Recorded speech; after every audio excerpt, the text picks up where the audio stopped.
68 years old na ako. 68 ka na ba? Tiguang na. Hindi na ho takot. Matipuno pa rin. Ang kinatatakutan ko na lang, baka mapunta ako, magkasama-sama kami sa impyerno. At baka hindi ako mapunta sa langit. Kaya ako ngayon dito, sa natitirang lakas ko, sa natitirang buhay na meron ako, kung iilan lang ang tatayo rito, sasama na ako. Wala na hong makapilipino ngayon. Wala na hong tunay na makatao ngayon. Ngayon, paano na ang bayang ito?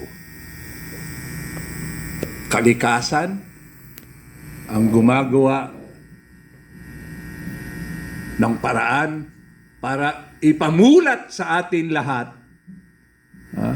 Nakinabang ka man ngayon, natutuwa man kayong mga biktima ng baha ngayon, na naabutan kayo ng box ng relief, pero hindi nanggaling sa magnanakaw yung congressman yan. Nanggaling pa rin sa gobyerno yan, sa DSWD. Kaya yung porsyento nila sa mga infrastructure project na to, buong-buo, solidong-solido, na nasa kanila ang mga perang yan. Bakit ba tayo naghihirap? Kasi yung pera na dapat, kung ito ay tinatago kasi yung pera eh. Nasa kondominium, nasa bahay, sa dami ng binabahay, kaya ang dami ring dinidistributan. Ang problema po, leadership problem ang bayan natin. Nawa, kayong tinatamaan ng baha ngayon, kayong nahihirapan ngayon, kayong mga negosyanteng parehas ngayon, na apektado sa panahong ito, magsama-sama ho tayo. Linisin natin, hindi ho ang estero, hindi ho ang ilog. Linisin natin ang gobyerno natin. Grabe. Kaya in short, ang sinasabi ni Tatay Rani sa atin ngayon, kalikasan ang sumasagot para sa atin. Di na natin kailangang mag-rally dahil ang tubig baha na mismo ang nagrarally laban sa mga politikong tiwali. Di ba? Kaya Grabe. magsuot na rin kayo ng ganito para maging kasing tapang na kayo kay Tatay Rani. Baka ako, naiilang tuloy ako bigla na may suot siyang ganyan eh. Kala niyo sinusuot Kasi ko yan kayo. ang nagsusuot niyan, yung nanguhuli ng mga lumalaban eh. Oo nga. Yung nahuhuli. Yung Hindi lahat. Ito yung manghuhuli ng ito yung manghuhuli ng tama, di ba? hindi, yung kumaway lang sa media. Kumaway lang sa media na nakip na. Nanapak na. Alam niyo mga kababayan, mga ka-vloggers, mga media people, no?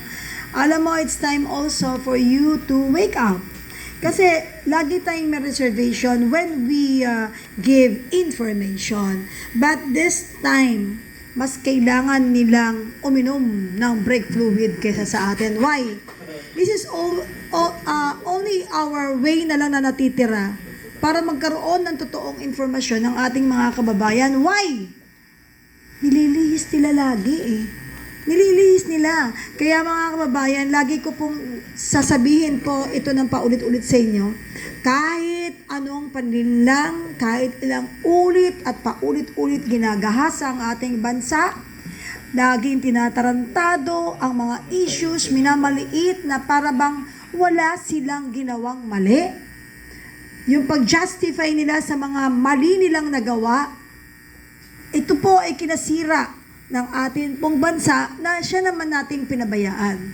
Kaya nga sabi nga po doon sa mga kasabihan ng araw at mga nakaraan nating bayaning kinikilala, walang magiging alipin kung walang magpapaalipin. Hindi ko po kayo hinihikayat mag-aklas. Bawal po yun. Pero Correct. sila nagpupumilit mag-aklas para talagang manindigan sila sa kanilang mga kamalian upang lumabas na sila ay tama sa paningin ng iba. Pero this time, hindi po uto-uto ang Pilipino. From my day one sa kapihan, lagi ko pong sinasabi na hindi uto-uto ang Pilipino. Ngayon, kung pababayaan nyo na naman, siguro, baka tama sila. Ito na naman tayo, ibibigay na naman natin ang ating talagang karapatan kung saan ang mga mahihirap at mayayaman ay nagpapantay-pantay. Baka naman pagdating naman ng araw na yon, ibenta at ipamigay na naman ninyo dahil pinangakuan na naman kayo. Tandaan ninyo, huwag kayong spoiled brat mga kababayan. Bakit? Tuwing panahon ng talagang himasan upang kayo ay kanilang maligawan at makuha ang matamis ninyong boto at karapatan. Tandaan nyo to, pinangakuan ka na, gusto mo pang matupad.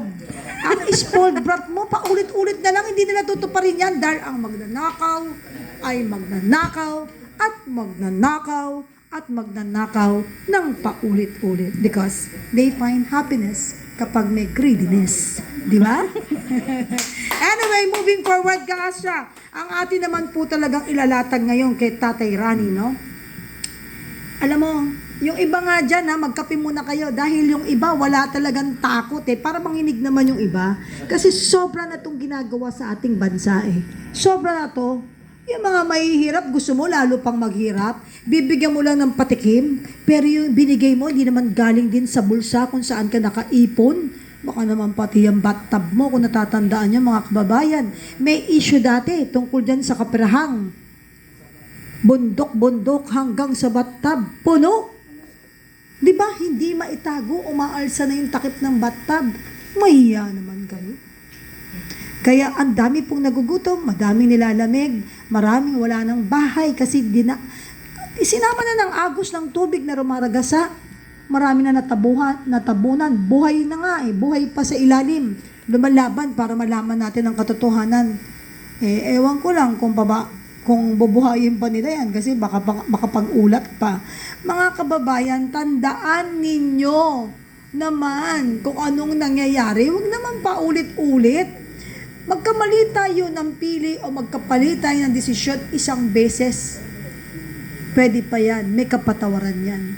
Pangalawang beses na pagkakamali, ginawa nyo ulit, may kapatawaran pa yan dahil tayo ay tao lamang na hindi perfecto at nagkakamali. Pero pag pangatlo, pang-apat, pang-lima, pang-10, pang-100, pang-1,000,